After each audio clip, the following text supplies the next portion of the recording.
morning, ladies and gentlemen, and to my subscribers for my channel. Here we are, together with Bantay and her husband. Kasama po namin sila sa pamamasyal namin sa aming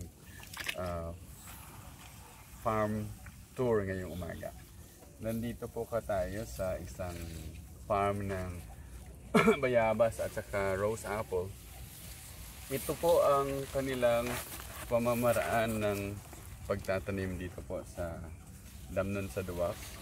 Ito ay isang distrito sa probinsya ng Ratchaburi.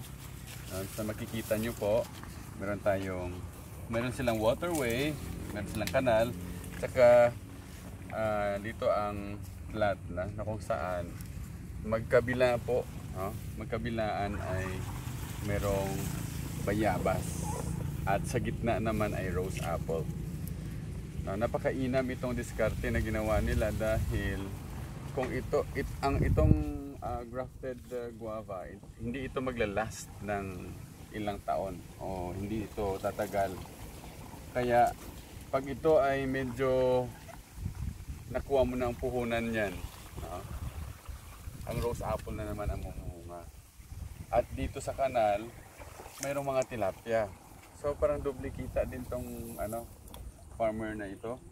Dahil nakitaan niya na ang kanyang lupa, meron pa siyang kita sa kanyang tubig. O di ba? Napakainam ng farming dito. Kaya ito ay magandang gayahin dito dyan sa Pilipinas po, sa mga ka-subscribers natin na mahilig sa farming. Ito ay isang very informative and educational na klaseng farm tour na ginagawa natin dahil ito ay isang kamulatan na pwede palang gawin ito din sa Pilipinas. Pwede natin itong gawin. At sa pagkakaalam ko, itong mga katutubong ito, yung mga affluent, yung may mga pera-pera sa buhay ay nag-aral sa Pilipinas. At ang nangyari dyan, meron silang mga naging asawang mga Pilipina na ngayon ay namumuhay dito po sa Thailand. May mga kilala akong ganyan na nag-aral sa UP at nakapag-asawa, balik dito. Kaya napakasarap po na sila ay maunlad at tayo ay paurong.